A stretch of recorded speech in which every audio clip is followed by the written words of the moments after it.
Some viewers may find the following video disturbing. Viewer discretion is advised. Now, originally when police had found out that Aiden Fucci was in fact the person that had unalived Tristyn Bailey, they would charge him for second-degree murder. But after the testimonies of Trey Apsher and Aiden's girlfriend, Sophie Bauman, they would quickly realize that the murder of Tristyn Bailey had been completely premeditated. And it's around this time that they would charge Aiden Fucci with first-degree murder. Leading up to the trial, they would tell Aiden that he could possibly face life imprisonment. And because of the severity of the crime, under normal circumstances, a normal person would have faced the Schmeth penalty because of this crime. But they would not include the Schmeth penalty in this trial as of Aiden Fucci's age. The trial had been planned to be on February 6, 2023. And leading up to this point, it's around this time that throughout this time from 2021 to 2023 that Aiden Fucci would start using the insanity plea, and during his Zoom meetings and calls, he would be seen on these Zoom meetings kind of just looking off into space and telling not only the judge but the people in the Zoom meetings, the demons can't get me. This would not be the first time that Aiden Fucci would talk about having voices in his head, as he had actually told his girlfriend at the time, Sophie Bauman, that he often had voices in his head, either telling him to either unalive himself or unalive other people. But authorities would realize very quickly on that this was completely acted out. And nearing the trial, getting right around to the week of the trial, Aiden Fucci would change his decision again, this time guilty by reason of insanity to just pleading guilty. And this sentencing hearing would happen on March 24th, 2023.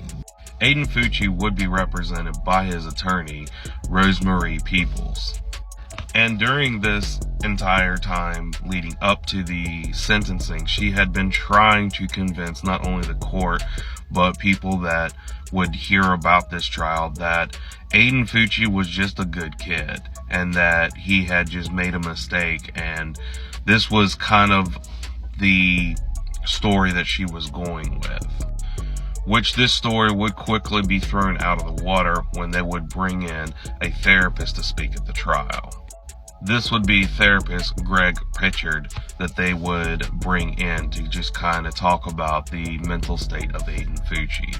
Peoples would do anything in her power to try to make sure that he didn't speak on the stand, but they would not favor her request, and her reasoning was because he had never worked with Aiden Fucci one-on-one. Pritchard would go and start going through everything that had been laid out for the trial, and would say that Aiden didn't show any kind of remorse after the fact that he had unalived Tristyn. Even going as far as the fact that while he was in prison, he was going to random people throughout the prison gloating about what he had done.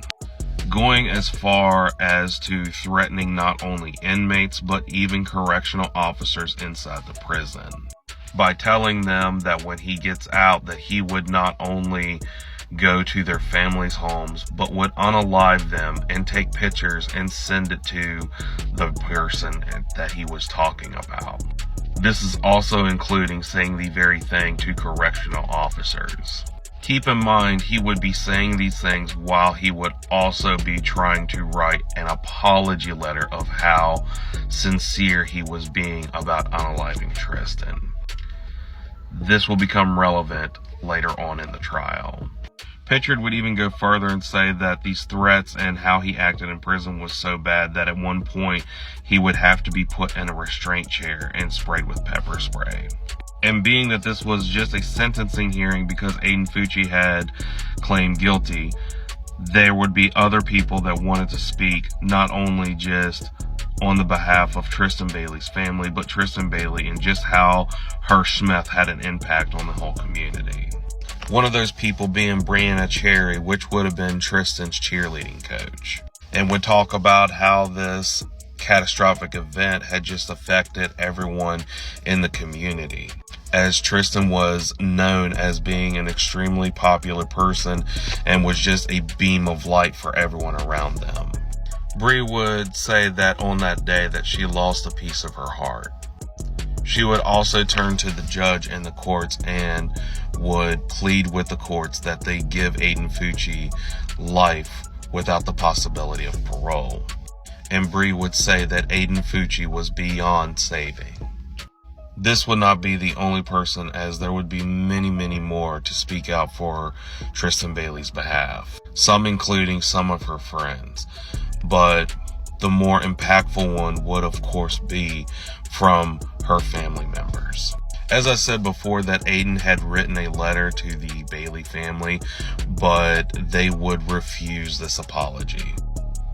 And his letter would read, "First off, I want to say that I am sorry. I'm sorry for all the pain I caused for the Bailey family. I'm sorry to the friends, brothers, sisters, mom and dad, and any other family relatives. I'm sorry that you didn't get to know her that long. You did not have any long relationships with Tristyn, and for that I'm sorry." Tristyn's father would actually go up and outright refuse his apology and would even make the point that he did not forgive her for what he had done to his daughter. And who could blame him? The entire letter that Aiden wrote to the family and the letters that he had written to the judge, and it just showed no empathy whatsoever and just didn't show any concern of what he had done. Stacey Bailey would give a very emotional statement to Aiden Fucci about the impact the loss of their daughter, and would talk about that she never would be able to do things with her daughter that she used to do that she greatly enjoyed, like her little mini vacations. That her and her family would never get to see Tristyn graduate, or that her father, Jason, would not be able to walk her down the aisle, and would tell Aiden Fucci that he had robbed them of everything. But the most impactful statement would come from Tristyn's sister, Alexis. Now, while people are going up and speaking on Tristyn Bailey's behalf, there would be a jar on the stand, and each person would place an aqua-colored pebble inside this jar. There would also be other white pebbles that they would put inside the jar to representing the immediate family members of Tristyn Bailey. But when Alexis would take the stand, she would start off by doing something extremely different.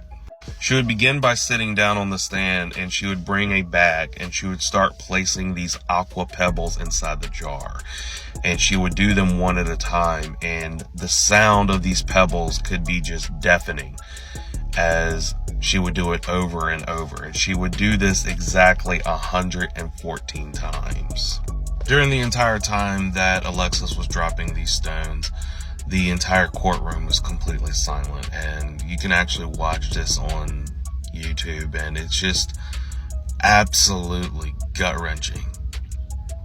And how silent this courtroom is, you could literally hear a pin drop. Alexis would say that her mind is plagued with questions, and would even ask Aiden different questions. Did she ask you to stop? Did she call out for her parents? Just normal questions that I think any loving family member would want to ask. It really added more of a punch to the gut of just what this poor family was going through. Crystal Smith would also give an apology, and she would also receive 5 years probation for tampering with evidence. Aiden's father would release an apology as well and would say there are no words to right this wrong. And they would sentence Aiden Fucci to life.